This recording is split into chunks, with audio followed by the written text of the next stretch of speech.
여러분 안녕하십니까? 라디오 전망대 송유라입니다. 지난 3일 있었던 비상계엄령의 여파가 커지고 있습니다. 민주당은 윤석열 대통령과 김용한 국방부 장관 등 관련자 8명을 내란죄로 고발했고요.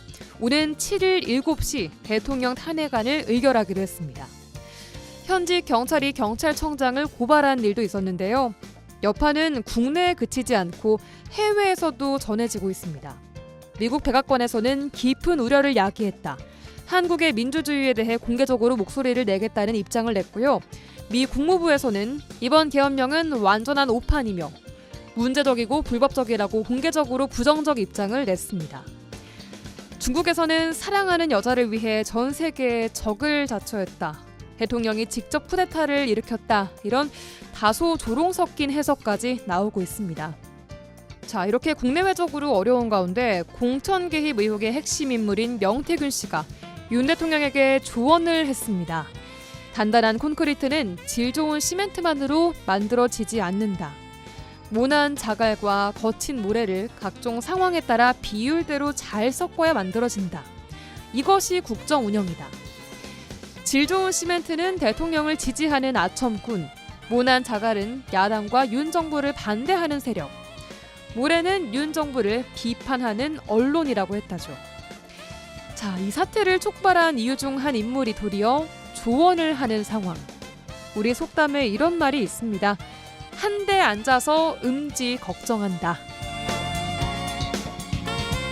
오늘 라디오 전망대가 준비한 소식입니다. 지역 소식들 뉴스 브리핑 통해 들어보고요.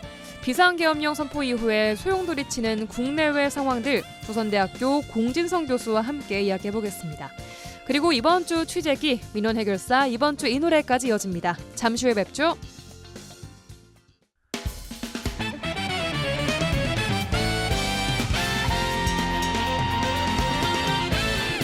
라디오 전망대 12월 5일 목요일 순서 출발합니다. 지역 뉴스부터 정리해보죠. 뉴스 브리핑 빅터뉴스의 장봉현 기자 연결합니다. 안녕하세요. 네, 안녕하세요. 장봉현입니다. 네, 첫 소식 만나보죠. 지방 의원들이 더불어민주당 등 야당이 추진하는 윤석열 대통령 탄핵안 국회 표결과 관련해서 상경 집회를 가질 예정이라고 하죠. 네, 그렇습니다. 더불어민주당 소속 순천시의원들은 어제부터 상경의 국회 광장에서 윤석열 정권 퇴진 투쟁에 합류를 했습니다. 그리고 진보당 소속인 최미 유영갑 의원은 순천에서 열린 시국대회와 긴급 기자회견에 참석해 하야를 요구를 했고요. 네. 이 밖에도 광양시의회랄지 고흥군 여러 지역마다 다 지금 이 부분에 가지고 지금 성명을 발표하고 있습니다. 전남도 의회와 일손 기초자치단체 의회 의원들도 오는 6일과 7일 상경 집회에 참여를 하게 되는데요. 예. 민주당이 윤석열 대통령 탄핵안 국회 표결을 앞두고 6일과 7일 이틀간 각 지역위원회별로 30명 이상씩 상경 집회에 참석을 요구했기 때문입니다. 민주당 전남도당은 당원들에게 일정을 안내하고 개별적인 집회 참석을 독려했고요. 전남도의회의 경우에 6일에는 본회의 일정이 없는데 다음 주 예결특위 일정도 예정대로 진행을 한다는 그런 방침입니다. 네, 근데 지금 한 가지 좀 마음에 걸리는 게 내년 예산 심사가 이루어지고 있던 중 아니었습니까? 네, 맞습니다. 이거 어떻게 되는 건가요? 그래서 일부 시의회 같은 경우는 좀 연기를 하고 근다고 이야기를 하더라고요. 근데 예. 아무튼 공직사회 안팎에서는 대통령의 비상계엄 선포와 해제가 중대한 사안이긴 한데 1년에 한 번 있는 내년도 본예산 심사가 부실하게 이루어지지 않을지 우려가 나옵니다. 그러니까요. 만약 예산이 삭감되기라도 하면 의회를 설득하고 정책을 설명할 기회가 제대로 주어질지 걱정이라는 거죠. 일각에서는 다른 지역은 지방의원들이 예산 심의 일정을 축소해가며 동원되지는 않는다고 하는데 광주 전남 같은 경우는 민주당 일당 구조이기 때문에 가능한 일이고 사태가 만약 장기화할 시 지방의원들이 본연의 업무를 소홀히 하지 않도록 정당에서도 고민해봐야 된다. 그런 지적의 목소리가 나오고 있습니다. 네, 알겠습니다. 다음 소식 만나보겠습니다. 최근 여수 국가산단이 위기라고 많이 얘기를 하고 있습니다. 나오고 있고요. 위기 네. 극복을 위해서 전남도에 전담 부서를 신설해야 한다라는 목소리가 나오고 있다고요? 네, 맞습니다. 전남도의 강문성 의원은 오늘 본회의에서 5분 자유발언을 통해 여수 석유화학 단지 위기 극복을 위해 전남도에 전담 부서를 신설해야 된다고 촉구를 했습니다. 예. 지난 50년간 전남 경제의 든든한 버팀목이었던 여수 국가산단의 석유화학 산업이 원가 경쟁력 악화로 심각한 위기에 봉착해 있기 때문인데요. 네. 그래서 적극적인 지원이 필요하다는 겁니다. 중국과 중동의 공세에 여수 산단 내 주요 기업들은 올해 3분기 많게는 4천억 원 이상의 막대한 적자를 기록을 했고요. 네. 아시다시피 롯데케미칼 여수 2공장을 비롯해 기업들이 공장 폐쇄와 사업 철수를 준비하고 있는 그런 상황이죠. 단순한 경기 침체가 아닌 글로벌 경쟁 환경 변화로 인한 구조적 위기가 왔다. 그런 진단입니다. 네. 무엇보다 여수 국가산단이 전남 제조업 생산액의 80%를 차지할 만큼 핵심적인 역할을 하고 있는 그런 상황이죠. 그런데 네. 이들의 목소리를 들어줄 전라남도의 조직은 이청사 시대를 열겠다는 공구본부는커녕 여수 산단에는 상주하고 있지 않습니다. 여수 국가산단과 광양 국가산단을 담당하는 부서인 전략산업국이 있는데 이 전략산업국은 거기 무안 본청에 있거든요. 예. 그러다 보니까 소속 직원들은 본청에서 동북권으로 잦은 출장을 갈 수밖에 없는 실정이고 거리도 멀지 않습니까? 그러면 이런 출장비랄지 이런 경제적인 부분과 시간적 여러 가지 운전하다 보면 여러 안전 등 여러 문제를 안고 있는 그런 상황입니다. 네. 때문에 이런 전담 조직 필요성도 제기가 되는 거죠. 또 화학산업 특성상 신속한 위기 대응 필요성은 물론이고 친환경 산단 조성과 부지 확보 등 광역 단체 차원에서 특성화된 행정 지원도 필요하다는 겁니다. 네. 내년도 전남도 조직 개편안은 나왔나요? 현재 논의 중입니다. 그런데 전남도는 논의되는 조직 개편안이 지역경제 위기 대응이 아닌 대변인실 3급 직급 상향에 중점을 두고 있다. 그런 비판이 나오고 있거든요. 어떤 얘기인가요? 대변인이 기존 4급이었는데 이제 3급으로 국장을 한자 국장급으로 이제 앉힌다는 거죠. 아무튼 강문석 의원은 전남도는 도정 홍보를 담당하는 대변인 직급을 4급에서 3급으로 상향해 일국 이과 체제로 확대를 하고 정작 필요한 여수 산단 위기 대응 추진단은 4급 과장급 TF 수준의 임시 조직을 신설하는 데 그쳤다고 지적을 했습니다. 예. 특히 지역경제 위기를 등한시하는 전남도의 현실인식에 통탄을 금할 수가 없다고 비판을 했는데요. 네. 아시다시피 여수 산단은 중국 중동발 공급 과잉에 따른 수출 감소 등 수익성이 악화되면서 공장 가동률이 떨어지는 등 위기가 커지고 있습니다. 네. 알겠습니다. 다음 소식 바로 만나보겠습니다. 내년 여수항에 들어오는 국제 크루즈가 대폭 늘어날 예정이라고요? 네, 국제 크루즈 8척이 내년 입항을 확정해 정원 기준 15,000여 명이 여수를 찾을 예정인데요. 네. 입항하는 크루즈는 더 늘어날 수도 있습니다. 미국 노르웨이지언 스카이호, 또 일본 미치오션 후지호, 이탈리아 코스타 세레나호 등이 처음으로 여수를 찾게 되는 거고요. 여수항에는 2019년 6척의 국제 크루즈가 입항한 뒤 코로나 시기인 2020년부터 2022년에는 국제 선박 입항이 금지가 됐죠. 네. 그런데 금지 조치 해제에도 지난해 5척, 올해 5척 등 좀처럼 회복세를 보이지 못하고 있습니다. 그래서 여수시는 관계자 초청 팬투어, 기항지 포트세일즈 등 국제 크루즈 유치 활동을 강화한다는 예정인데요. 예. 단체에서 개별 자유관광 형태로 바뀌는 추세에 맞춰서 환영 공연이나 해설사, 통역사 배치도 그런 지원도 하기로 했습니다. 네. 인프라 구축 등 과제도 있다면서요? 네. 크루즈 터미널의 열악한 환경은 개선돼야 한다. 그런 지적도 나옵니다. 여수 엑스포 여객선 터미널은 국내 5대 기항지 중 유일하게 입항객 출입국 동선이 분리가 되지 않았거든요. 네. 그러다 보니까 오전에는 입국 전용, 오후에는 출국 전용 등 그런 형태로 운영되고 입출국 시간대에 맞춰 시스템을 변경하는 불편함이 있거든요. 그렇군요. 또 대합실도 작아서 크루즈 선박 대형화 추세를 따라가기도 버거운 상황입니다. 예. 여수시는 하드웨어적 한계를 극복하기 위해서 국비 지원 건의 등 노력을 다하고 있는데 다양한 홍보로 해외 시장에 여수를 알리고 고부가 가치 기항 관광 상품도 개발하겠다. 그렇게 밝혔습니다. 네, 알겠습니다. 마지막 소식입니다. 고가 차량과 원룸 불법 후원을 받은 혐의를 받고 있는 더불어민주당 순천 갑 지역 김문수 국회의원이 검찰에 송치가 됐습니다. 네. 순천경찰서는 더불어민주당 김문수 의원을 정치자금법 위반 혐의로 검찰에 송치했습니다. 김 의원은 22대 국회의원 선거 당시 고가의 차량과 원룸을 불법적으로 후원받은 혐의를 받고 있는데요. 네. 당시 국회의원 후보였던 김 의원은 측근인 A씨로부터 숙소와 벤츠 차량, 운전기사 등 인력을 1년 6개월 동안 무상 제공을 받은 혐의를 받고 있습니다. 현행법상 후보자가 선거운동과 관련해 차량을 무상으로 제공받을 경우에 후보자와 차량을 제공한 이 둘 다 정치자금법 위반이 되는 건데요. 네. 그래서 김 의원에게 불법 후원을 한 조력자 2명도 함께 검찰에 넘겨졌습니다. 경찰은 총선 당시 경쟁 후보 측으로부터 고발장을 접수받아 수사를 진행한 지 8개월 만에 김 의원을 송치를 한 겁니다. 아무튼 이게 어떤 사안이냐면 성남시장 은수미 시장 아시죠? 예. 은수미 시장도 이런 비슷한 건으로 정치자금법 위반으로 그때 아웃됐지 않습니까?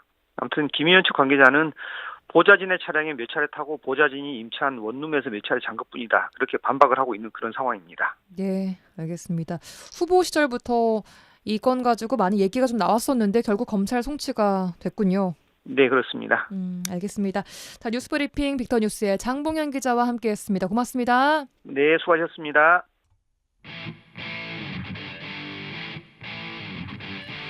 1시간만 투자하세요. 지역의 이야기를 모아 전해드립니다.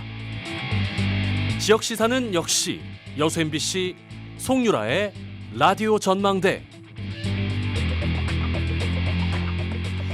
네, 지난 3일 밤 심야에 비상계엄령 선포와 해제로 국내 정치 상황 요동치고 있습니다.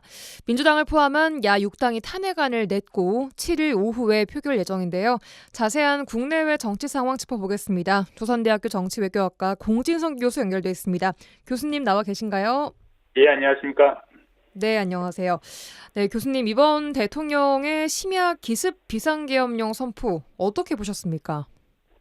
다른 많은 국민들과 마찬가지로 굉장히 당혹스럽고 참담하고 그러면서도 좀 어이가 없는 되게 복잡한 심경이었습니다. 예. 도대체 지금도 많은 분들이 이야기하고 계시지만 도대체 이 동기가 무엇인지 도대체 이 안에 어떤 합리적인 목적이 숨어 있는지 알 길이 없어서 더 답답한 심정이고요. 예. 그런데 이제 이 사안이 앞으로 어떻게 전개될지도 또 굉장히 이제 막막해서 굉장히 답답한 심경으로 지켜봤습니다. 예, 말씀하신 것처럼 대부분 국민 머릿속에 도대체 왜라는 물음표가 떠나지를 않습니다. 계엄령 선포 배경에 대한 교수님의 생각은 좀 어떠십니까? 왜 그랬다고 보세요?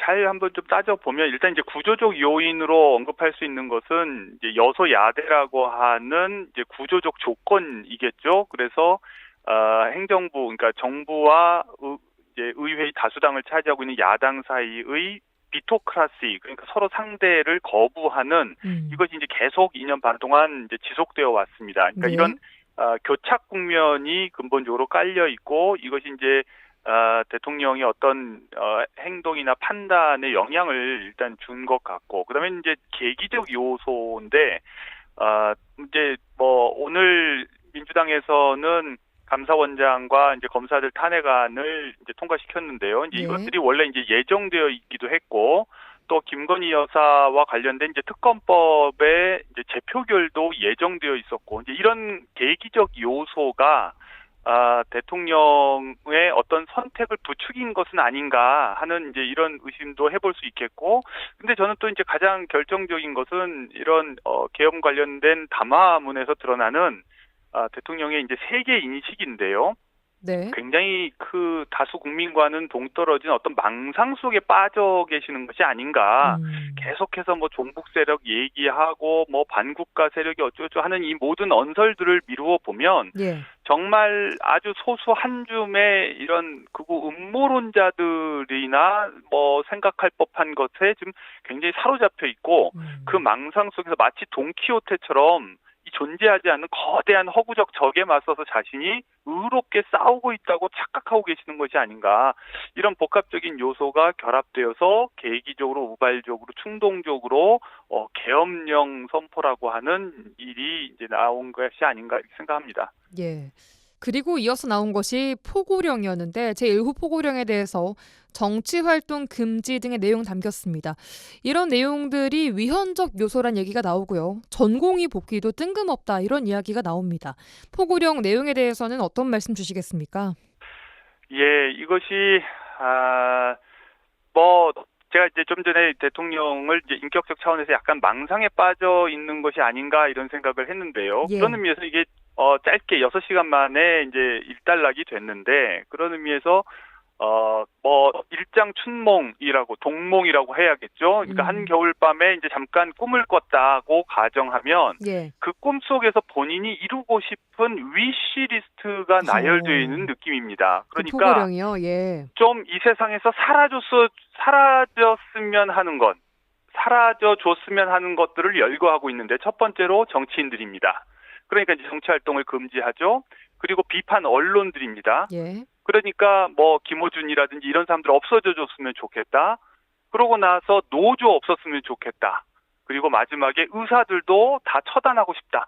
이런 자신의 그런 지금까지 이제 뭔가 자기 발목을 잡고 반대하는 이런 사람들을 예. 다 없앨 수단으로 일거의 계엄령이라는 수단을 상상한 것이 아닌가. 그런데 정상적인 사람이라면 그걸 실행에 옮길 생각도 못했을 것이고 예. 당연히 주위에 있는 참모들도 그것을 말렸을 텐데 그 모든 것을 뿌리치고 독단적으로 진행을 한 것이죠. 그런 의미에서 이런 망상 속에 사는 대통령에게 통치권을 맡겨도 좋은가 하는 근본적인 의심을 국민들에게 심어주었다고 생각합니다. 네, 그런 의심으로부터 이제 비롯된 것이 야권을 중심으로 한 대통령 탄핵이 추진되고 있는 것입니다. 또 함께 내란죄 고발 방침도 밝혀지고 있는데 우선 대통령의 탄핵안 표결은 어떻게 될 거라고 보시나요? 이번 주 이제 토요일 저녁 7시로 예정이 되어 있는데요. 예. 뭐 쉽지 않은 뭐 과제라고는 생각합니다. 그러니까 이게 왜냐하면 국내외, 그러니까 전 세계에 실시간으로 중계가 됐기 때문에 너무나도 명백하게 반민주적 폭거였음을 국민들도 목격하셨고 심지어 외국에 있는 수많은 사람들이 목격했습니다. 예. 그러니까 이건 더 이상 부정할 방법이 없고요. 그래서 국민들도 대다수가 지금 탄핵에 동의하고 있을 뿐만 아니라 더 나아가서 내란이라고 하는 인식도 가지고 있습니다. 그리고 이제 정신을 차려보니까 대통령 본인도 자신이 법적으로 탄핵 대상이 될 뿐만 아니라 내란죄에 해당할 수 있다는 걸 알고 있어요. 그렇기 때문에 오늘 계속해서 어제부터 내놓는 발언들은 그것을 계속 희석하기 위한 알리바이식으로 말을 내놓습니다. 장난이었다거나 뭐 어떤 예를 들어서 그냥 민주당이 하도 그러니까 뭔가 경고를 하려고 했던 것이라거나 군을 그렇게 해서 뭐 진짜로 뭐 어떻게 할 생각은 아니었다거나 자꾸 이런 식으로 자신의 고의성을 감추기 위한 알리바이성 발언들만 계속 우회적으로 흘리고 있습니다. 그런 의미에서 더더욱이나 매우 국민들을 기망하는 모습을 보이고 있어서 저는 이건 굉장히 심각한 상황이라고 생각하고 예. 그런데 문제는 이것이 이제 의회에서 탄핵이 되기 위해서는 그 어떤 법적 조건이나 뭐가 부족해서가 아니라 단기간에 이제 이해 득실을 따지는 이제 여당의 이탈 규모가 결정적으로 필요하기 때문에 이것이 이제 쉽지 않은 과제가 되는 건데요. 그렇습니다. 여기서 이제 가장 큰 문제는 이렇게 해서 그러니까 탄핵의 필요성이나 직무정지의 필요성을 공감하는 여당 의원들조차 그렇게 해서 민주당에게 이로운 결과를 우리가 자초할 필요가 있는가 하는 이런 계산적 사고를 지금 앞세우고 있다는 거죠. 예. 그리고 이제 더 나아가서 이제 이재명 대표 지난번에 1심 선고 하나가 이제 당선 무효형까지를 해당하는 이제 실형이 나왔기 때문에 예. 이것이 이제 이른바 633 1심에서 6개월 걸리고 2심, 3심 3개월씩 걸린다고 하면 이제 5개월만 기다리면 이재명 대표는 대선 후보 자격을 박탈당하는데 조금만 더 버티면 민주당에게 정권을 빼앗기지도 않을 수 있다는 이런 공학적 계산을 지금 하고 있는 것이죠. 그러다 보니까 이제 국민의힘 쪽에서 이탈을 기대하기가 쉽지는 않아 보입니다. 예, 그럼 버텨보자라는 마음으로 그런 마음으로 오늘 오전 한동훈 대표가 탄핵 추진 관련해서는 이제 뭐 통과되지 않도록 노력을 하겠다라고 딱 선을 그었습니다. 자, 그렇다면 이탈표가 정족수 채울 수 있을 거라고 보십니까? 아니면 힘들다고 보세요? 저는 뭐 현실적으로 어렵다 하더라도 뭔가 의지를 가지고 가능하도록 노력할 필요는 있다고 생각을 합니다. 그러니까 예. 정권을 빼앗기고 뭐 이재명 대표에게 뭐 정권을 갖다 바치는 꼴이라고 하는 계산은 국민의힘 의원들의 사정인 것이지 국민이 그 사정을 고려해야 할 일은 아니라는 생각이 들고 예. 그런 의미에서 저는 이제 이것이 이제 한동훈 대표를 중심으로 한 이른바 친한계 의원들의 수가 당 내에서 특히 의회 내에서 소수기 때문에 뭐 불가피하게 그런 결정을 내릴 수는 있을지 모르겠지만 예. 개개인의 의원의 양심에 호소하는 것은 여전히 가능하다. 특히 국민의힘이 아무리 뭐 일치단결하는 것처럼 보이더라도 지금까지 계속 고독한 단독자의 모습을 보여온 의원들도 있습니다. 예. 그러니까 이런 분들, 뭐 성경에 비유하면 의인 10사람을 찾는 것이 불가능하겠는가 이런 심정으로 누군가를 욕하고 윽박지를 일이 아니라 얼르고 달래고 뭔가 뭐 읍소를 해서라도 설득하는 작업이 이루어진다면 양심적으로 선택하는 의원들도 있을 수 있다. 그래서 행여 국민의힘이 단체로 퇴장하더라도 예. 따라 나가지 않는 의원들도 있을 수 있다. 그러니까 이분들을 지켜줄 수 있는 어떤 적극적인 인센티브 제공 약속도 민주당에서 할 수 있다면 해야 하고 또 만약에 이제 이번에 부결된다면 다시 한번 탄핵을 시도하는 경우에라도 그런 것들을 고려할 필요가 있겠다는 생각이 듭니다. 예, 알겠습니다. 그런데 계엄이 선포된 그제 밤 상황에서는 국민의힘 한동훈 대표가 이재명 대표와 당시 같이 이 계엄 해제 요구 결의안 표결에 찬성을 했습니다. 앞으로 그 한 대표의 입지는 좀 어떻게 볼 거라고 보시나요? 일단 그동안 매우 우유부단한 모습을 보였던 한동훈 대표가 정치인다운 모습을 보여준 장면이었죠.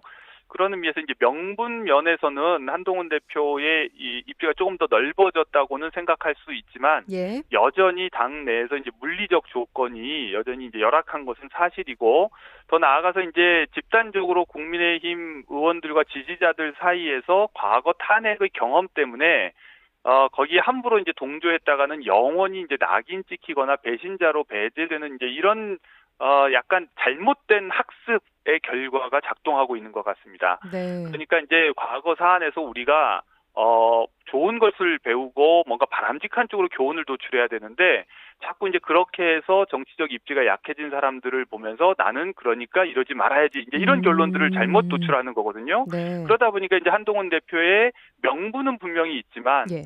근데 그 명분을 인정해주는 사람들은 사실 당 내나 당의 지지자들보단 그 바깥에 있거든요.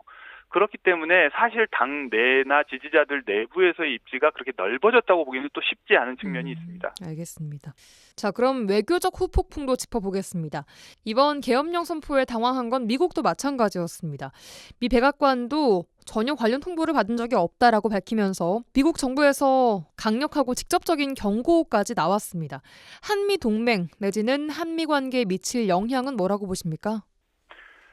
지금 이제 미국도 불확실성이 이제 트럼프 대통령 당선 이후에 커졌다고들 얘기를 했는데 미국 관점에서 보면 대한민국의 불확실성이 훨씬 크게 느껴질지도 모르겠습니다. 그러니까 이런 식으로 자신의 정치적 궁지를 모면하기 위해서 군을 동원할 수 있는 대통령이라면 이건 굉장히 이제 불확실한 거죠.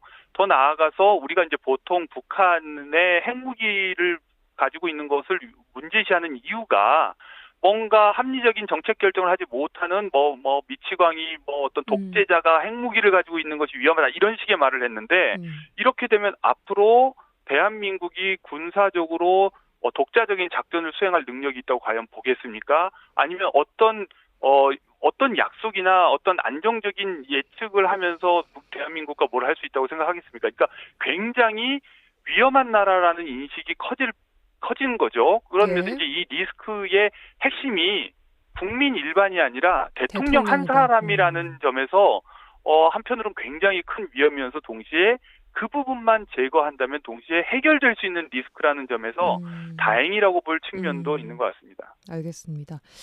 또한 일본 스가 전 총리를 비롯해서 스웨덴 총리도 방한을 취소했습니다. 국제 외교 면에서 우리나라가 입은 타격도 상당하다고 봐야겠죠.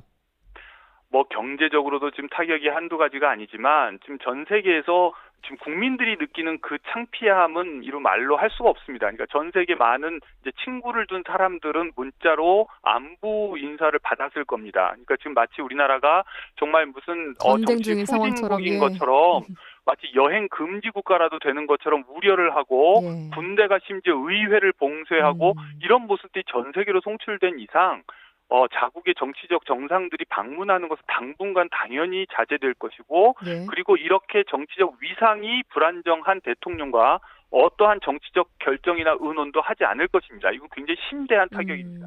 예. 앞으로 국정의 정상화 또 국회의 정상화까지 얼마나 걸린다고 보세요?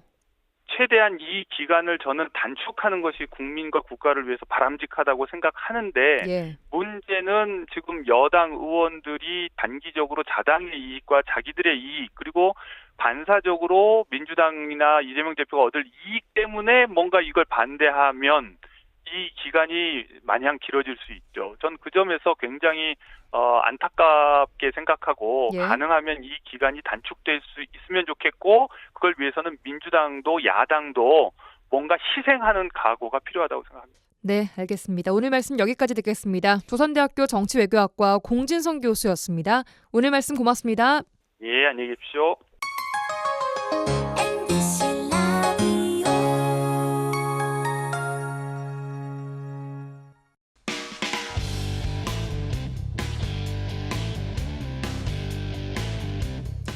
네, 이번 주 취재기 이번 주에는 유민호 기자와 함께합니다. 어서 오세요. 안녕하세요. 네, 자 대통령의 갑작스러운 비상계엄령 선포가 지난 3일 밤에 이루어졌습니다. 그날 밤에 사실 11시 이후부터 12시, 1시 전 언론사가 좀 비상이기도 했고 저희 회사도 비상이 걸렸죠. 그때 여수 MBC도. 네, 그렇습니다. 저희 이제 여수 MBC도 이제 비상 근무 체제였죠. 사실 이렇게 많은 기자들과 데스크가 나와서 당시 상황을 예의주시하고 또 저희 지역 사회 반응 같은 것들 또 지역 국회의원들의 또 그런 지금 국회에 있을 거니까요. 이제 네. 그런 것들을 취재했습니다. 사실 저는 이제 딱 4일이 휴가여서 밤에 이렇게 출근은 하지 않았는데 우리 또 동료 기자들 그리고 선 후배들이 또 좋은 뉴스, 신속한 뉴스를 만들어서 아침 방송에 지역의 그런 생생한 소식들을 전할 수 있었습니다. 네, 감사하게 생각하고 또 있습니다. 자, 취재를 쭉 하셨는데 계엄 사태 이후 후속해서 어떤 취재하셨습니까?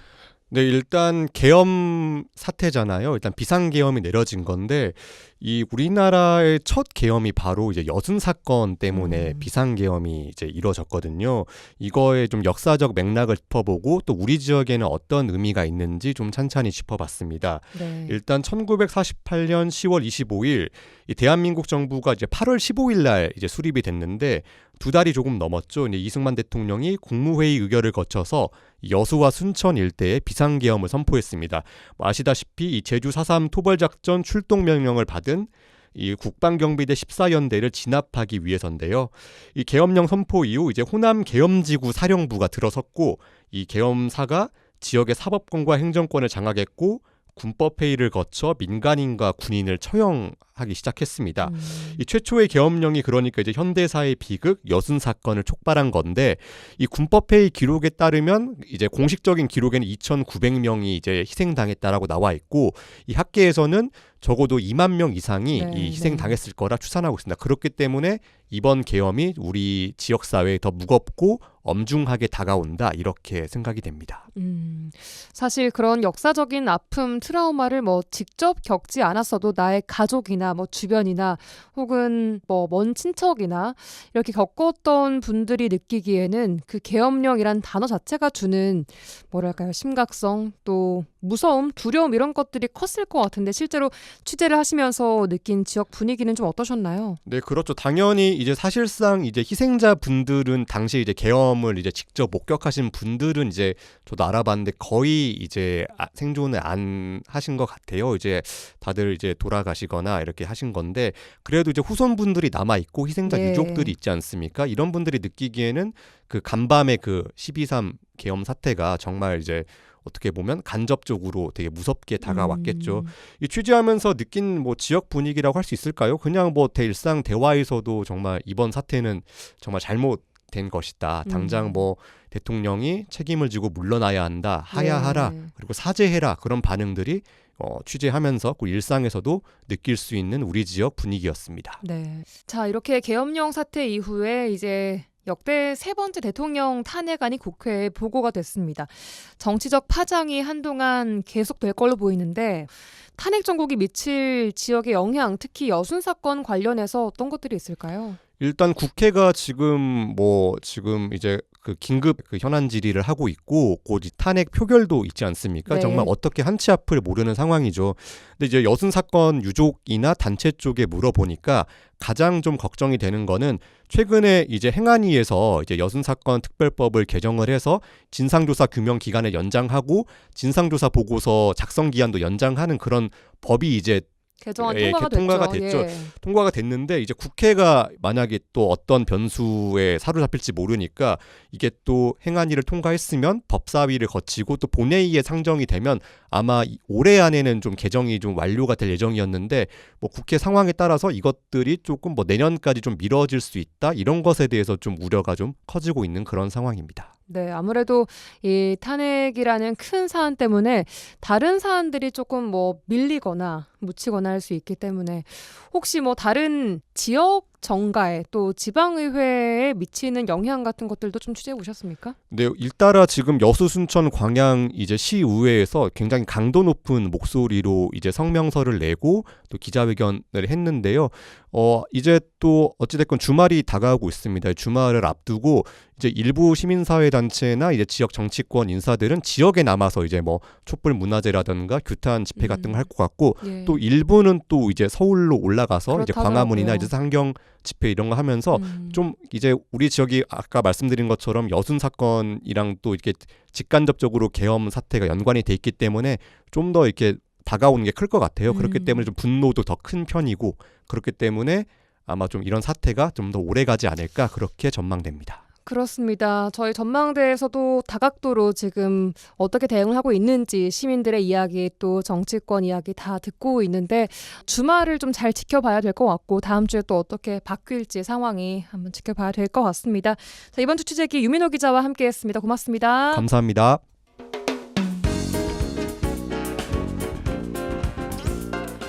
고충을 듣습니다. 라디오 전망대 민원 해결사. 민원 해결사 김지연 리포터와 함께합니다. 안녕하세요. 안녕하세요. 네, 이번 계엄 사태 이후에 전국 곳곳에서는 윤 대통령의 퇴진을 촉구하는 집회가 열리고 있습니다. 그 현장 다녀오셨다고요? 그 전국에서 동시다발적으로 이렇게 촛불 집회가 열린 게 박근혜 대통령 때 이후로 8년 만이라고 합니다. 순천에서도 또 6시 30분부터 연양동 국민은행 앞에서 열리고 또 여수에서도 이미 5시부터 진행이 됐고요. 어제부터 순천, 광양, 여수 전국에서 이렇게 비상시국회의를 갖고 촛불 집회가 개최됐습니다. 비상계엄 사태 후에 4일째인 오늘도 저녁 촛불 집회가 또 진행 중인데 여수 부영 3차 사거리에서 열린 집회 현장을 다녀왔어요. 네. 박근혜 전 대통령 탄핵 전국 당시에 참여했었던 이런 분들도 오늘 또 추운 날씨지만 아이와 함께 현장을 찾은 분들도 있었고 또 학생들까지 힘을 모으기 위해 찾았다고 합니다. 현장 들어보시죠. 윤석열 탄핵 소추안이 국회를 통과될 때까지 집회와 문화제를 이어갈 계획입니다. 경제적으로도 지금 불안한데 계속 이상한 짓을 하고 있으니까 사회 초년생인 애들한테는 이런 게 다 하나하나 타격이니 하루빨리 그냥 탄핵하고 좀 평화롭게 살았으면 좋겠어요. 저희 아이들 미래를 위해서라도 하루빨리 탄핵이 있었으면 좋겠다. 이게 어떻게 보면 그 계기가 될 수 있겠다라는 바람으로 여기 함께 힘을 보태고 싶어서 왔습니다. 아마 박근혜 탄핵 때였던 것 같습니다. 행동하지 않으면 아무튼 바뀌지 않는다는 생각이 들고 아이들도 이렇게 함께 행동하면서 뭔가 현장에서 보고 배우는 것이 있을 거란 생각이 들어서 다들 마음 있으신데 잘 모르셨을 것 같아서 좀 많이 알려져가지고 함께하면 좋겠습니다. 이건 민주주의가 아니잖아요. 이건 민주주의가 아니고 그냥 이건 대통령이 그냥 독재하는 나라잖아요. 이거 그냥 제2의 전두환 될 것 같아요. 탄핵 안 하면 이제 답이 없겠다 싶기도 하고 그냥 이게 나라예요? 네, 추운 날씨 속에서도 남녀노소 가리지 않고 현장에 함께한 모습 듣고 오셨습니다. 정치적인 이 긴장감 때문에 시민사회에서 빠르게 집결하지 않았나 싶어요. 네, 시민단체 또 지역 주민들, 각 지역 시의원 긴급 시국회의를 열면서 현 상황의 중대성을 논의했고요. 또 현재 SNS 등을 통해서 시국에 대한 의견과 정보가 함께 공유되고 있습니다. 그 여수는 부영 3차 사거리에서 시민들이 모여서 촛불을 들고 시국대회를 개최하면서 시민들에게 이 사실 사실을 알리고 또 함께 윤석열 탄핵과 내란죄 처벌에 동참해 줄 것을 호소하고 있는데요. 여수 시민사회단체 연대회의 서희종 사무국장입니다. 윤석열의 폭거를 보고 잠을 거의 설치다시피 했는데 아침에 이제 많은 시민사회단체 관계자분들이 우리도 뭔가 해야 되지 않겠느냐라고 제안을 하셨어요. 그래서 회의를 개최하게 됐고요. 기자회견 이후에 시국대회까지 같이 결정이 돼서 이렇게 행사가 준비되었습니다. 이건 내란죄는 명백한 국민에게 촛불을 향한 거는 폭동이요, 내란이다. 반드시 윤석열과 그 일당들은 모두 감옥으로 가야 된다. 포고령을 봤어요. 제가 근데 그 전에 본 포고령은 여순 사건 당시에 이승만 정권에서 여수 순천 지역에 내린 계엄령의 포고령이었거든요. 그래서 그런 포고령은 저는 문서로만 볼 줄 알았어요. 근데 뉴스로 눈앞에서 포고령을 보니까 정말 피가 거꾸로 솟더라고요. 너무 화가 났어요. 사실 2016년 박근혜 탄핵 때 너무 이제 시민사회 관계자들이 힘들어가서 사실 머문머문한 이유도 있었는데 도저히 이 사람을 대통령으로 둬서 안 되겠다, 끌어내려야 되겠다라는 마음이 우선 들었고요. 그래서 힘을 조금씩 보태고 있습니다. 네, 45년 만에 비상계엄 선포가 국회 요구로 6시간 만에 해제가 된 이후 전국 곳곳에서 이렇게 윤석열 대통령의 퇴진을 요구하는 목소리가 커지고 있는데요. 순천 같은 경우에는 어제와 같은 곳에서 진행이 되고 네. 곳곳에서 촛불 집회가 이어질 예정이라고요. 네, 이 비상계엄 선포 이후로 훨씬 더 큰 변화를 크게 느낄 수 있다고 하는데요. 촛불행동 이헌종 공동대표 이야기로 들어보시죠. 지금 촛불행동은 2년째 하고 있거든요. 매주. 그리고 또 서울에 27번을 갔어요. 한 달에 한 번씩. 그런데 윤석열 대통령이 계엄령 선포라는 아주 최악의 방법을 써서 분노한 시민들이 오늘 좀 더 많이 나온 것 같습니다. 그래서 여수는 그 독재에 저항했던 역사가 있잖아요. 이승만 독재 저항에서 항쟁을 일으켰던 그러한 정신들이 발현된 거 아닌가 싶고요. 윤석열의 과거에 책임을 묻는 그런 역사를 만들어갈 수 있어야 된다고 봅니다. 광주에 가서 또 시국회의를 하고 왔는데 분위기가 그 계엄령 선포를 전후로 해서 많이 달라진 것 같습니다. 그래서 아마 이번 주 토요일부터는 서울에서 엄청난 인파가 모일 것 같습니다. 네, 6일에는 윤석열 탄핵 촉구 민주노총 총파업대회가 또 주말에는 7일 광화문 광장에서 오후 3시부터 열립니다. 이렇게 큰 규모 촛불 문화제가 계획되고 있기 때문에 주말 탄핵 촛불이 더 거세질 전망입니다. 네, 여기저기서 지금 시작되고 있는 촛불 집회 현장 김지연 리포터가 직접 담아왔습니다. 수고하셨습니다. 고맙습니다. 줄 수 있는 게 이 노래밖에 없다. 가진 거라곤 이 목소리. 네, 이번 주 뜨거운 뉴스를 소개하고 뉴스에 어울리는 노래 한 곡 들려드리는 이번 주 이 노래 시간입니다. 오늘도 김진호 아나운서와 함께합니다. 어서 오세요. 네, 안녕하세요. 김진호입니다. 네, 이번 주 내내 아침 뉴스에서도 계엄 관련된 소식들이 줄을 이뤘죠. 네, 맞습니다. 저도 참 이런 소식들을 전하게 돼서 마음이 많이 무거웠는데요. 그래도 좀 차분하게 제 할 일을 열심히 하고 있었습니다. 네, 아침에 또 고생해 주시기 바랍니다. 네. 자, 오늘 관련된 내용 가지고 오셨죠? 네, 그렇습니다. 그제였죠. 12월 3일 윤석열 대통령이 비상계엄을 선포하면서 국회 본청 건물에 무장계엄군들이 투입됐습니다. 이 현장에 투입된 계엄군의 모습이 우리에게 트라우마로 자리 잡은 과거의 계엄군의 모습과는 조금 달랐습니다. 네, 어떻게 달랐나요? 네, 이 MZ세대로 구성된 계엄군이었는데요. 평소 저희가 MZ를 말할 때 그들의 어떤 상식에서 이해되지 않으면 쉽게 수긍하지 않는 모습들을 많이 언급을 하는데요. 실제로 온라인 커뮤니티나 SNS 등에선 이런 MZ세대 계엄군이 지휘부의 비상식적인 명령에 철저히 따르지 않아서 그래서 비상계엄 해제 요구한 본회의 가결이 가능했던 건 아니냐는 분석도 나오고 있습니다. 실제로 계엄사령부가 포고령을 통해서 국회 활동을 금지를 시켰지만 계엄군이 이를 철저히 따르지 않았기 때문이다. 이런 분석들이 나오고 있죠. 네, 그렇습니다. 그래서 이제 이 계엄이 해제되고 계엄군이 이런 철수하는 과정에서 좀 온라인에서 좀 화제가 됐는데 한 청년이 시민에게 고개를 숙여서 죄송합니다라고 말하고 가는 장면이 청년 계엄군이 그렇습니다. 예. 화제가 됐습니다. 이 한 번이 아니라 또 여러 차례 거듭 사과를 맞아요. 했다고 하는데요. 그 자리에 있던 그 시민이 그 청년에게 참 안쓰러움과 고마움을 느꼈다고 전하기도 했습니다. 네. 또 충돌 과정에서 시민을 이렇게 껴안으면서 물리적 충돌이 이어지지 않게 그렇게 막는 계엄부도 있었고요. 네. 시민의 등을 토닥이면서 위로하듯 달래는 모습도 보여줬습니다. 이런 영상을 본 많은 사람들이 와, 군인들도 확실히 국민이고 군인들이 무슨 잘못이 있냐, 군인도 가족이다, 뭐 이런 반응들을 안쓰럽게 생각하는 그런 반응들을 좀 보여줬습니다. 네, 저희 프로그램에서도 어제 뭐 국회의원들 연결해서 국회 내부 이야기를 들어보니까 계엄군들이 국회 내부로 들어오기는 했고 또 유리창을 깨고 시도는 했습니다만 이 뭐 방호 인력이나 보좌진들을 힘으로 강하게 제압하지는 않았다라고 이야기를 하더라고요. 네. 맞습니다. 이 계엄군 상당수 이상이 말씀하신 것처럼 물리력 사용을 좀 최대한 자제하는 그런 모습을 좀 보여줬는데요. 네. 이 현장 군 지휘관 중 한 분은 또 이제 부대원들에게 하지 마라, 뒤로 와라 이렇게 외치면서 이 물리적 충돌을 최대한 피하려고 하는 모습도 있었다고 전달받았습니다. 예. 그래서 저는 어쩔 수 없이 계엄군이 되었고 이 사상 초유의 현장에 투입됐던 이런 군 장병들 중에서 이제 복귀를 했을 때 혹여나 죄책감과 부끄러움을 갖고 있을 청년들도 있을 것 같아요. 그래서 그런 청년들이 있을 것 같아서 좀 마음이 안 좋았습니다. 예. 네. 자, 어떤 노래 가지고 오셨나요? 네, 그래서 백예린 가수의 그건 아마 우리 잘못이 아닐 거야 라는 노래를 가져왔는데요. 네. 가사 중에 그건 아마 우리의 잘못은 아닐 거야. 그러니 우린 손을 잡아야 해. 바다에 빠지지 않도록. 이런 말이 있는데요. 예.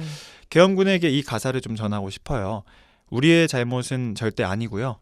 대한민국을 어두운 심해로 빠지게 하려고 했던 바로 그분의 명백한 잘못이라고 생각합니다. 네, 이 노래 들으시면서 김진우 아나운서와는 다음 주에 만나겠습니다. 고맙습니다. 네, 고맙습니다.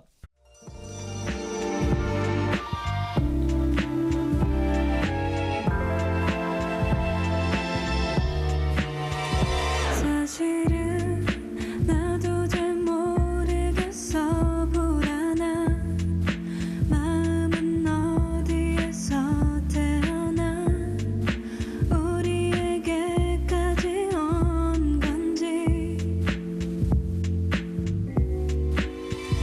나도 모르는 새 피어나 우리 사이에 큰 상처로 자라도 그건 아마 우리의 잘못은 아닐 거야. 그러니 우린 손을 잡아야 해. 바다에 빠지지 않도록 끊임없이 눈을 맞춰야 해. 가끔은 너무 익숙해져 버린 서로를 잃어버리지 않도록.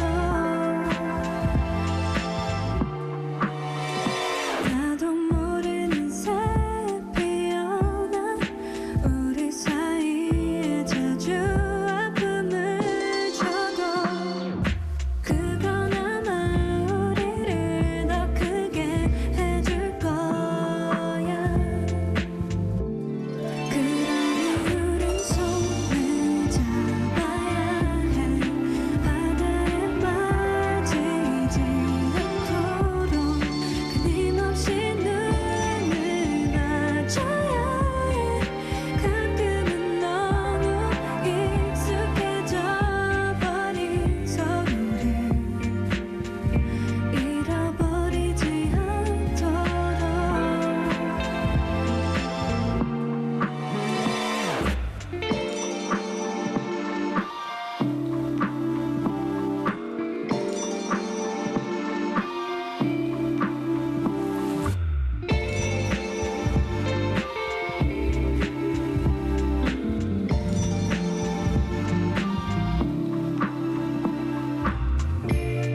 익숙해진 아픈 마음들 자꾸 너와는 놓아주지 않아. 우린 행복할 수 있을까.